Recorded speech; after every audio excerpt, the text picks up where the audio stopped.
Welcome, everybody. It is another second episode of Warring to Attitude. I am your host, Brent Files, and along for the ride into the year of 1997 is my co-host from another time, so much of another time that we were confused at what time we were going to record this podcast. It's Glenn Abbott. Glenn, how you doing?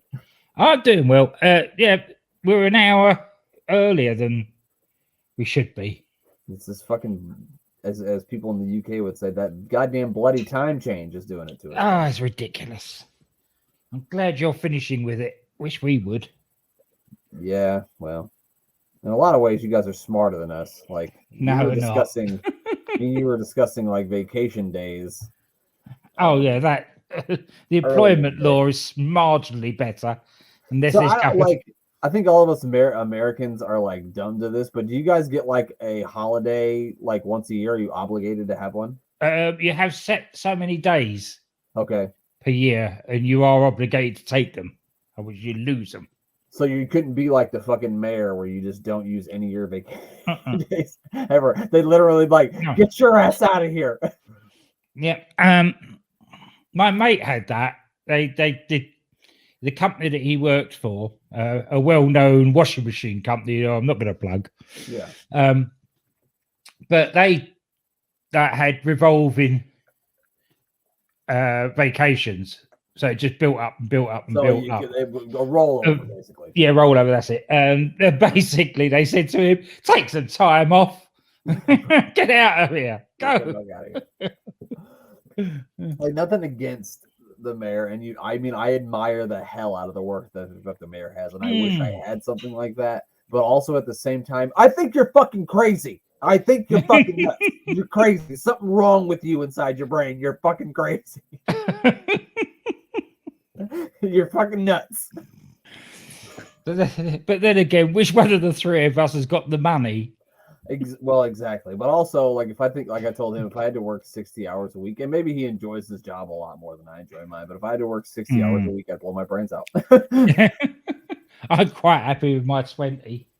Well, you work in retail too, so I can even imagine. I worked for many years in the restaurant industry, and it made me want to put my head through the wall every single goddamn day of my life. I had to go at that. Never again. That's like, if you ever watch those cooking shows about like restaurants or whatever, that's why all the chefs are fucking nuts, because you literally have to have some sort of crazy gene inside your body to get into the food industry. You have to have a screw fucking loose. You really do. Like, I'm not even kidding around. I think it's easy, but when you're on a time, you imagine cooking for 200 people and it's all got to be done in half an hour. Right, and you've got 12 different kinds of things that you have to make at once, and you're trying to, like, it's a scatterbrain. Like, nobody has an organized plan of how they cook. It's all just scatterbrain. That's all. And it always, I worked in a pub kitchen, and they tried to organize it. It never worked. No, it never ever worked.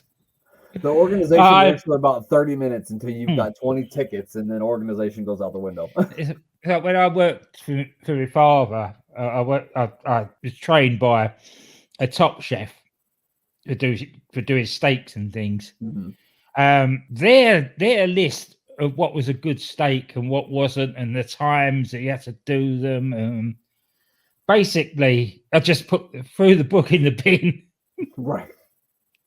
Yeah, I couldn't imagine trying to cook something and having to look at how many minutes. I'm going to cook it until it looks like it's done. And the bar manager came up at the end of the shift and said, "You know what? We didn't have one complaint about the steaks today." I said, "I'm not surprised." Well, there we go. That's because I threw that fucking book out. That's why. Yeah. Well, anyway, Glenn, we're not here to discuss our boring work lives. We're here to discuss a boring episode of Monday Night Raw from 1993. It was January. I'm sorry, 1997. I've got Mayor of the Superstars on my mind. It is not 1993. Please take us back to 1993. They're a lot more interesting than this was. Probably, yeah. It probably was a lot more interesting than this was.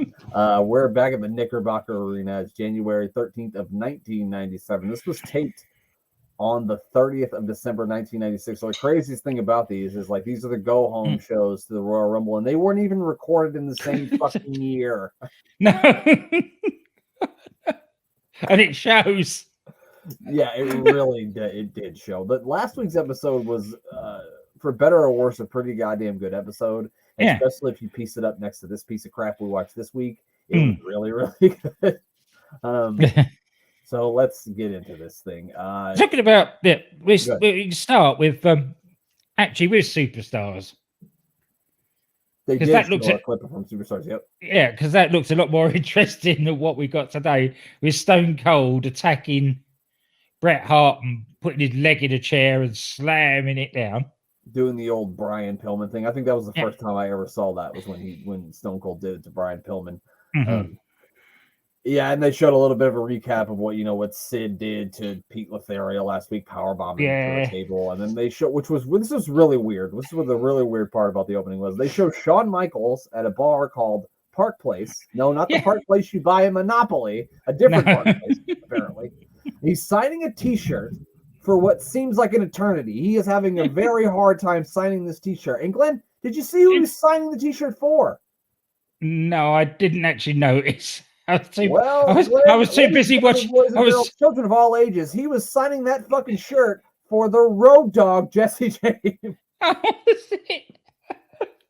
I was too busy watching a couple of rats behind him, touching him up, and they keep looking round. And that was happening too. And they're going to go back to Shawn periodically through this. Yeah. There's a lot of weird touching going on behind him with some of the ladies at that bar. But I just thought that was so strange. First of all, you got Shawn Michaels signing a shirt for what seems like an eternity. And then you look and go, well, that's fucking the Road Dogg. He's signing that shirt.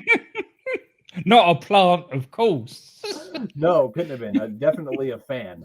They were like, we're going to send you to a bar and drink. Who likes to drink? He likes to drink. Take him with you. Not anymore, of course. Road Dogg's sober, shout out to him, but he used to like to drink, I'm sure. Yeah. And then, Glenn, we got just the match that all the fans had been clamoring and waiting for. It was Triple H. Or I'm sorry, Hunter Hearst Helmsley, not yet Triple H. Yeah, you can't lay this on Triple H. No, we won't do that to him. And he's teaming with Jerry the King Lawler, and they're going to take on the probable tag team of Goldust and Mark Merrow. So, who thought of these four as a tag team? Glenn, I felt like I was stuck in a bad Battle Bowl pay-per-view, didn't you? Yeah. I felt like, did these names get drawn out of a hat?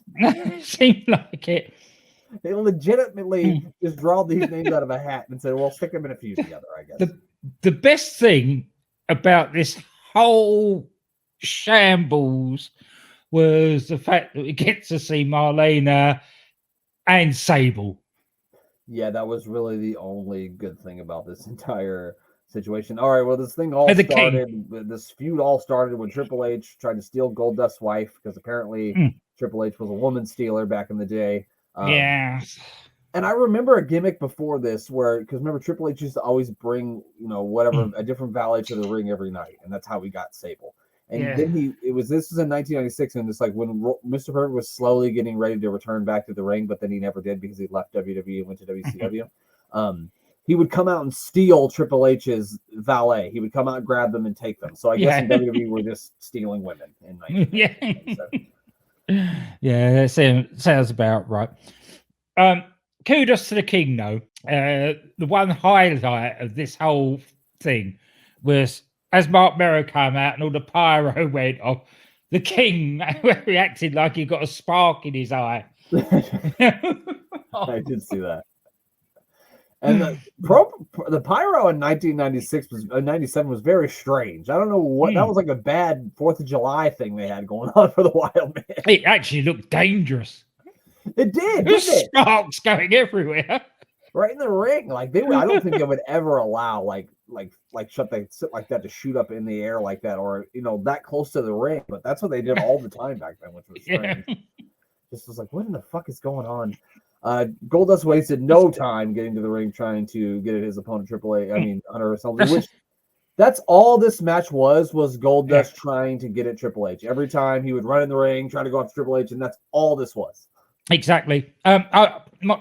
My first note was it starts off hot and goes downhill quickly.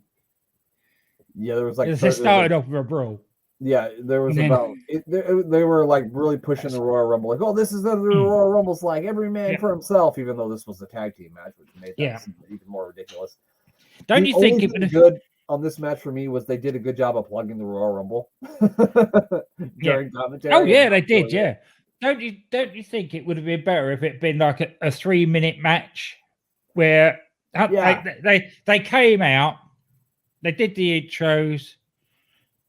The first time Goldust goes anywhere near getting into the ring, Hunter Hearst Helmsley bows and leaves the King to get squashed by Mero and Goldust. Right, and then Triple H sneaks in afterwards through the crowd or back out or something and kind of beats Goldust up after. That's how you do this thing. Yeah. Or It didn't like need... me and you talked about, you stick this in the middle. This should not have opened the show. It should have not went 10 minutes. It should have went like 2 minutes. This was way overdone. It actually went 15 minutes, so it's 14 minutes too long. Yeah, that was 15 minutes. It was 15 minutes of our lives we will not get back. I was just going to say, Glenn, we'll never get that time back. We're never going to get it back. Me and you talk about, usually we watch these twice. Usually watch them once just to kind of just take it in. And so that's half an hour we've wasted of our time. No, this time, thank God, I took notes straight out because I did not, like I told you, I never, ever in my life want to see this match again. And we are doing all of you that listen or watch this a service by making you never have to watch it. Yeah. We have done you a service. It finally ends in a DQ when Goldust gets Triple H caught in the ropes and he starts choking him. Lawler tries to pull him off. He gets punched for his help. The Wild Man, his own partner, tries to pull him off. Goldust punches him a couple times for his help. And then he hits the referee as well. Mero gets punched in the face twice by Goldust and does absolutely nothing about it. Nothing. He didn't do anything. Golden Globe champion, allegedly. Yeah. The Wild Man, the Golden Globe champion, does nothing when he gets punched in the face. Yeah, he just looked at Goldust sternly. Call me crazy, Glenn. We're friends, but if you punch me in the face, I'm going to have a different reaction. Yes. I'm ducking. Yeah, first of all, it would probably be confusion. Then it would be followed by anger. That's right. They show Michael's at Park Place again, and then they cut to a promo from the one and only Psycho Sid. And Glenn, if it's a Psycho Sid promo, there's no way we're not going to be able to listen to it. So we're going to have a look and listen. Oh, thank you, because I've got all my notes on it here. But yeah, we'll listen to it. My Psycho Sid promo. So here's a little bit of what is considered always comedy gold, but you can get Psycho Sid.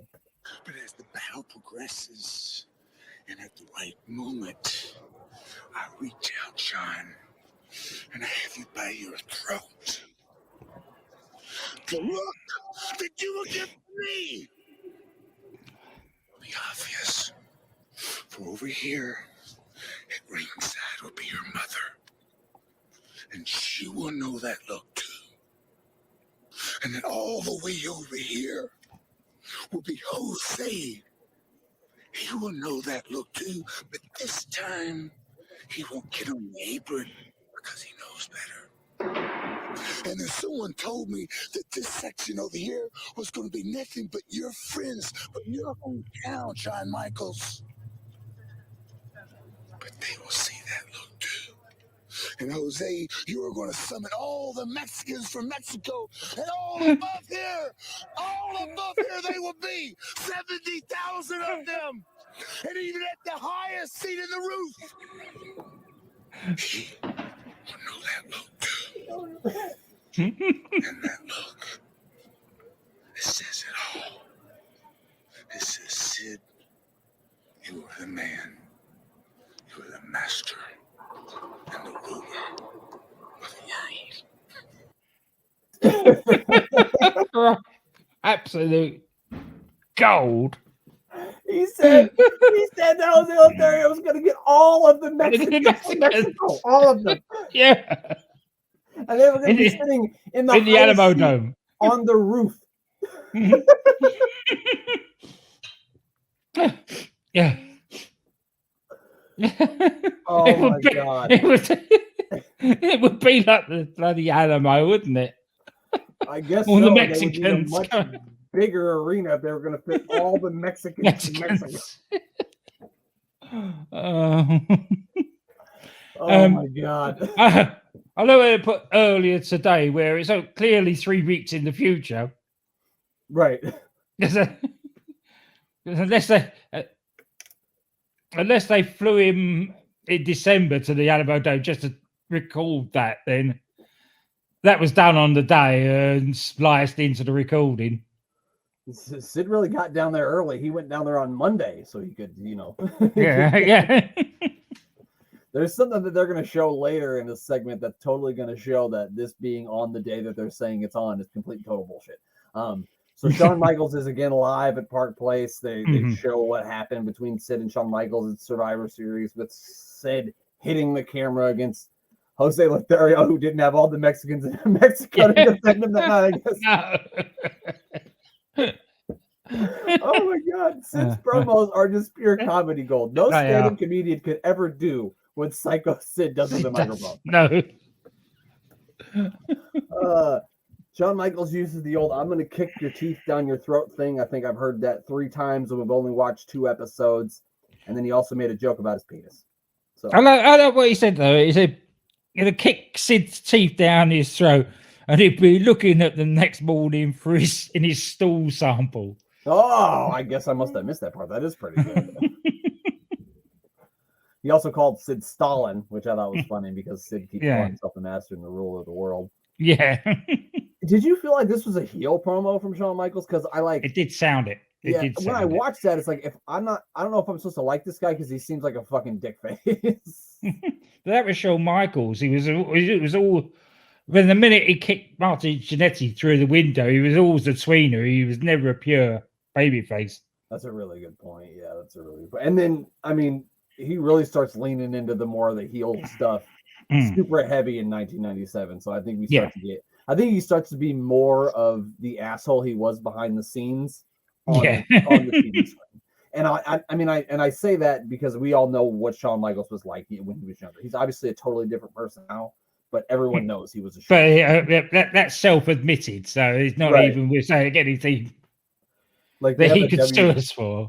They have a WWE Untold. I don't know if you've ever watched any of those. They have it on the network.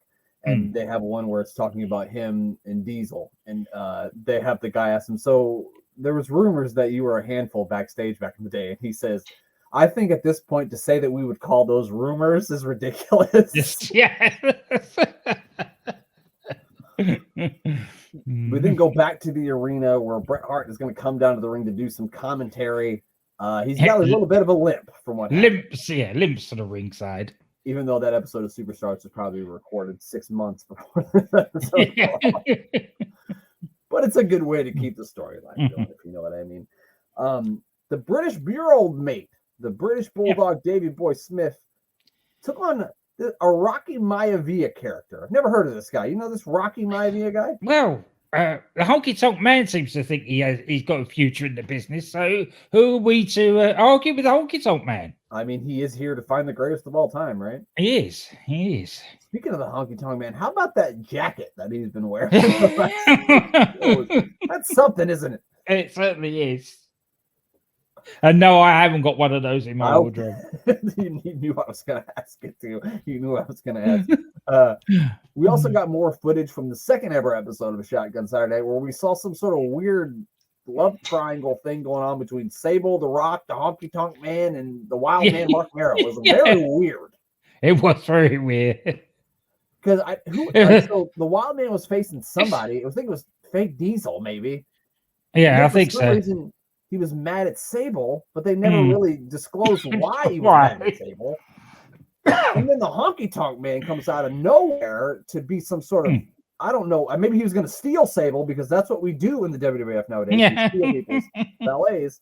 And then The Rock, the Rock comes out of nowhere. I'm sorry, Rocky Maivia comes out of nowhere. To rescue her. I was pure white all farce.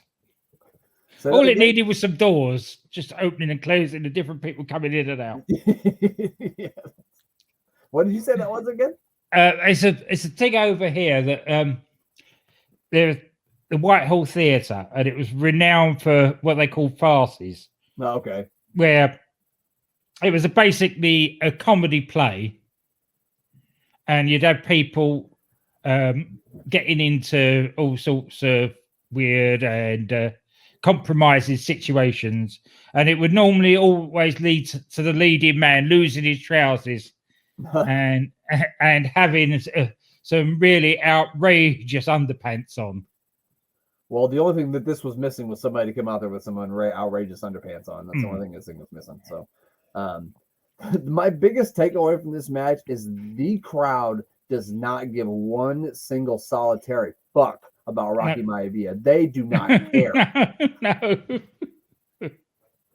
Not a soul gave a shit. So you could say he did progress because they went from not caring to really hating. Yeah, they really did. Yeah. I mean, I think there was one point during this where I think they piped in a Rocky chant. Because it definitely didn't come from the crowd. No. Owen Hart, this match moved really, really slowly. I felt like there was a lot of headlocks. Yeah. And the thing is that at this time, the Bulldog and Owen are supposed to be heels, but neither of them did anything really heelish. No, not at all.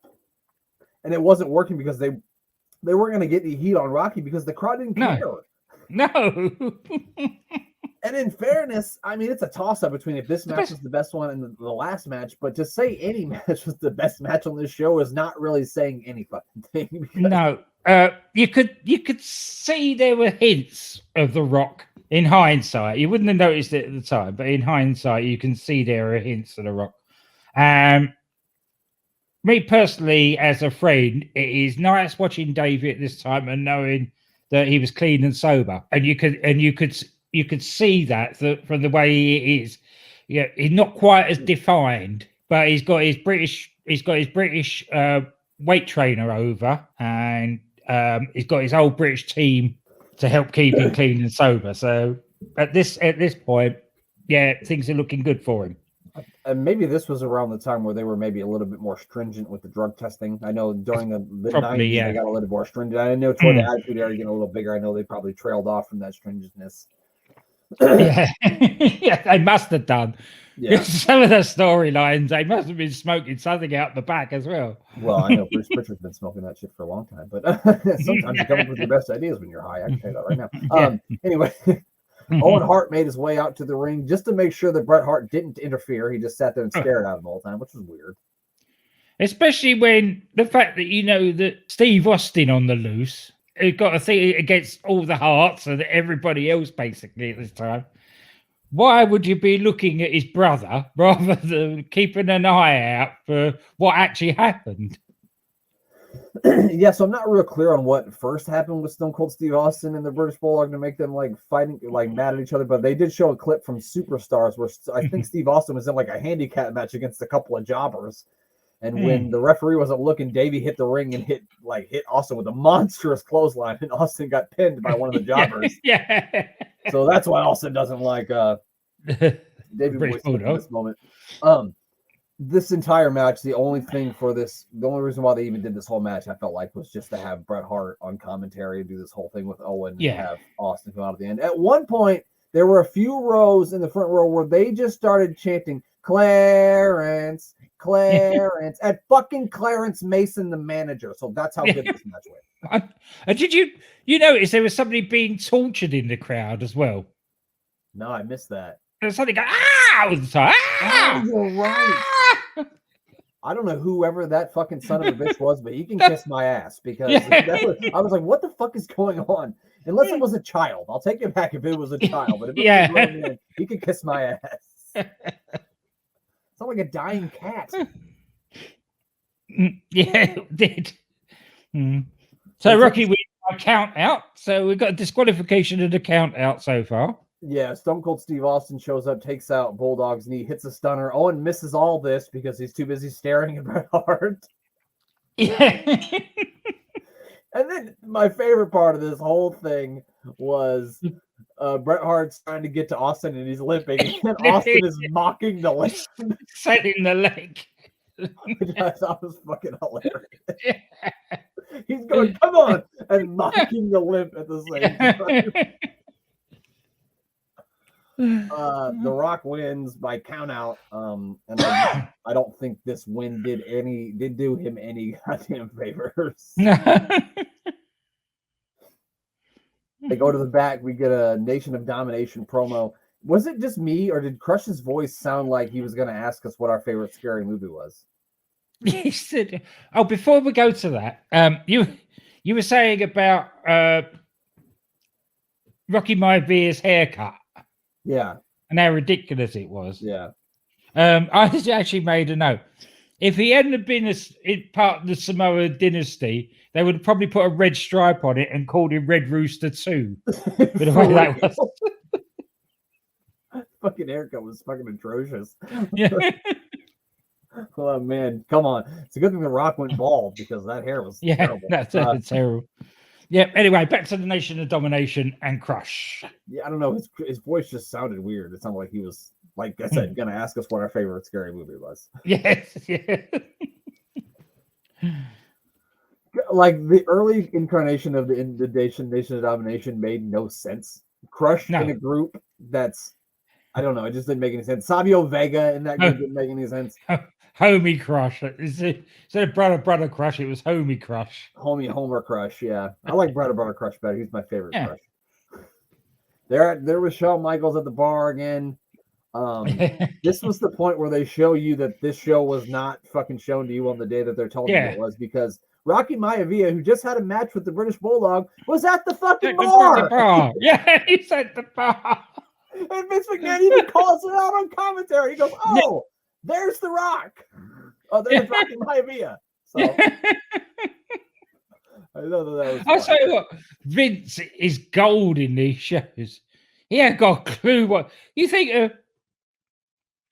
We're watching him on Friday nights on Superstars. Right. By 1997, you would have thought he would have improved a bit, but he hasn't. It's the same shit he's been doing. He gets even more confused. Yeah. It's like he's never been to a wrestling show before. And then we got not so brother Crush versus The Undertaker in the main event. Glenn, you know anything about PG-13? Mm-hmm. Okay. So you know that JC Ice is the son of superstar Bill Dundee. Yes. He was also born in Australia and has the deepest southern accent of any motherfucker who's ever been born in Australia that's ever lived. I always think that's funny. Yeah. It is rather. Yeah, he's from Australia, but I guess he was in Memphis for forever, so I guess that would make sense. Yeah. Mm-hmm. And I suppose it's not hard, especially if you're only a small child in Australia. If you spent a lot of time in the southern states of America, that accent can swing quite easily. Right, it'll take you over really quick. I mean, if I moved to the South right now, probably in 6 years, I'd end up having a southern accent. Yeah. Mm-hmm. Wolfie D was his tag team partner. He was Kelly Wolf, and which is nice because his last name was Wolf and his name was Wolfie. Yeah. So that works. Wrestled in USWA, WWE, and TNA until around 2012. So he wrestled for a while. They dominated the USWA tag team division in the mid 90s. They won the USWA tag team titles 16 times. 16 times. Oh yeah. Impressive. Nobody else there to win it. Yeah, they beat the other tag team. They just kept flopping it back and forth. Yeah. It was Brian Christopher and I don't know, someone else from USWA that I can't think of. They also went on to wrestle in ECW and WCW2. PG-13. If you ever want to hear a rendition of their Nation of Domination rap, make sure you hit up DC Matthews on Twitter, and he will give you all the lyrics to the Nation of Domination rap song. Yeah. Shout out to DC Matthews. I know he knows it, God damn it. And apparently the Undertaker hates rap music because he just got out of the ring and just started beating the shit out of all of these guys. He just beat the crap out. It started off very well with two two big meaty men slapping meat, and then it Right. just descended into the Undertaker just taking out the whole of the nation.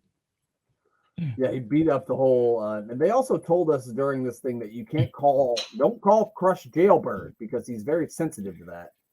Glenn, do you know why he's sensitive to being called Jailbird? Because he went to jail? I don't know. Did he go to the same jail as Dominic? No, he wasn't in that hard prison that Dominic was in. He's not that hard. Right. So, old Brother Crush here got into a little bit of trouble in March of 1995 when the police in Kona, Hawaii searched his home and found 500 units of anabolic steroids without a prescription and several unregistered automatic handguns. He was released on $10,000 bond. And he was later sentenced to 5 years probation after pleading no contest to 11 counts of drugs and weapons charges. So that's why you don't want to be called Jailbird. The packages probably had on the back of it the return address, care of Vince McMahon's Titan Towers. Yes. If returned, please send it back to Titan Towers. Allegedly, that's what it said on there, and we don't know for sure. But try that today. Get yourself, 11 counts of drug and weapon charges, and see if you get 5 years of probation. Because I bet you fucking won't. Oh no! Throw away the key. Yeah, you'd be locked up forever. He lived in Kona, Hawaii, though, which I bet was fucking beautiful. I bet it was fucking amazing where he lived. Yeah, it looks nice. Yeah, I bet it feels a lot better to be taken to jail when you live on the beach. Yes, yeah. It feels a lot better. Yeah. Definitely, for me, this was the best match on the show, but again, that isn't saying much. The Undertaker wins when he hits a choke slam on Crush, and the Nation of Domination and Vader all attack the Undertaker, so we get another screwy finish. If you're counting, we're 3 for 3 on the screwy finishes. And did you notice the match actually started getting going well, and then they had a recap right in the middle of it? I must have forgot about the recap. What did they recap in the middle of it? The Bret Hart thing. Oh yeah, they did, didn't they? It was like, the Starburst Fruit Twist Slam of the Week, and then you're like, well, that just fucking happened. Yeah, that's the Starburst Slam of the Week. That was it. Nothing else good must have happened that week. That week sucked, clearly. Yeah. But you got possibly the two best on the show. And you put the Starburst Slam of the Week right in the middle of their match. I'm telling you, it's an episode of NXT 2.0 is what we watched. Yeah, so we missed most of the match because we're watching that again. Then you've got Vader playing hide and seek. He's like, popping out from behind the curtain. I forgot about that. They just cut to the back, and then there's Vader just peeking with half his face out behind the curtain. Yeah, and then he comes out. Of course, Vader and the whole of the nation attacked the Undertaker. And it ends in another DQ. Yeah, Vader hits multiple Vader bombs. Ahmed Johnson hits the ring with the 2x4, but wasn't smart enough to start swinging it first. Because they took it away from him and beat him down. Away from him very quickly. Ahmed, when you get in there, you got to start swinging that thing right away. There's 4 or 5 guys in there. What's wrong with you, man? Yeah. You dumbass. But maybe he'll get his revenge at the Royal Rumble. That was the end of this show. This show was not very good. Glenn, are we going thumbs up or thumbs down on this one? It's a thumbs down. No, not a 2 thumbs down, just a 1. I'm giving it 2. This is supposed to be a go-home show for the 1997 Royal Rumble, and they did nothing to make me want to buy the pay-per-view. It made me want to go home. Yes, it definitely made me just want to go home. It doesn't bode well for next week. That's all I can say. Well, the good news is we're going to have a buffer in between that because our next show is going to be a Royal Rumble 1997 review show, and we're going to take 2 weeks so we can take 2 weeks to really dig into this 3-hour pay-per-view before they were premium live events. So we won't get a new award guide next week. You'll get one in 2 weeks' time. We'll review a big 1997 Royal Rumble review. Glenn, are you excited for this? I wasn't until I rewatched it. So,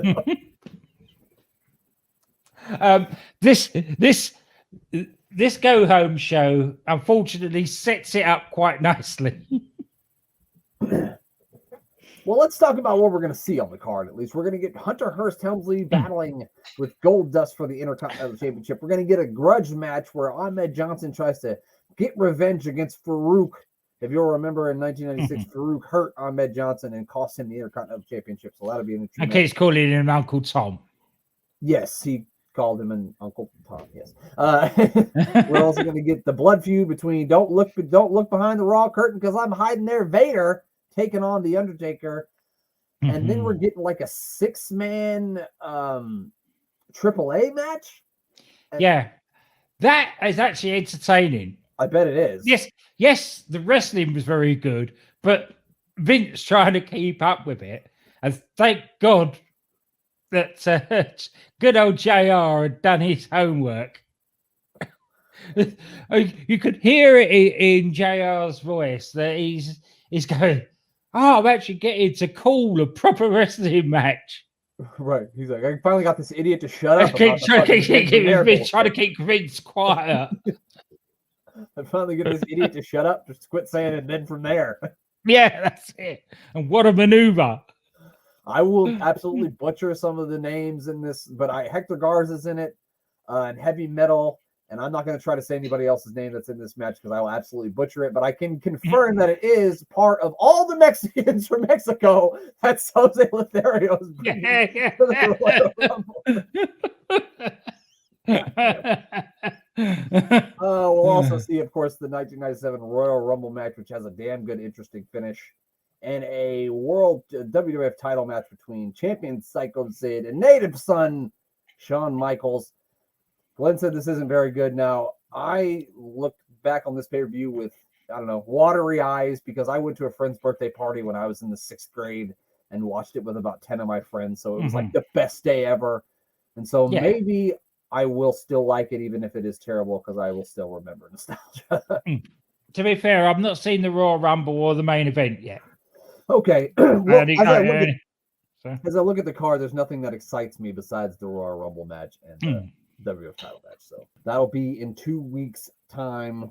So be on the lookout for that. And before we get out of here, Glenn, you got anything you need to plug? I think we've got to give a shout out to UTT Rob. Absolutely. Give Unbooking the Territory a listen, and also Unbooking the Tankatory, which is a podcast dedicated to Tank Abbott, no relation. If any, it's not your cousin? No. Oh, cousin Tank. Yeah. That's just amazing. If any pro wrestler ever deserved a show all just about him, it's Tank Abbott. Make sure you check out SportsWire Radio. Give our buddy Thomas Price a follow at Thomas Price 2017. Listen to the new episode of AWI Pod Worldwide if you haven't yet. It was fucking hilarious. We had a good time chatting with DB from the Sit Down Marks. I think that's it, Glenn. I don't have nothing else to plug either. So no, that's it.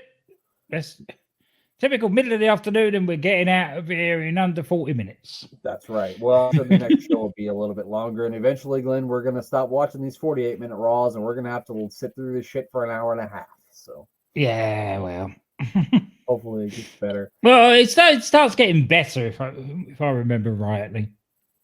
I do too, because they really start to get an edge to the TV show, coming up. So it does get a lot. It does. I'm not gonna say it gets a lot better, but it does starting to get a little bit better. But as always, we want to thank you for joining us. Make sure you hit the subscribe button if you're watching on YouTube. Tell a friend, telephone, telegram. Don't tell a wrestler because we probably say bad things about them and they'll probably want to beat us up. That's it. I'm out of here. Fortunately, most of the bad things we say about wrestlers they're already past. So right. That's a really good the shows we do. Or they deserve it. Or they fucking deserve it, okay? All right. Well, that's it from me and Glenn. Bye.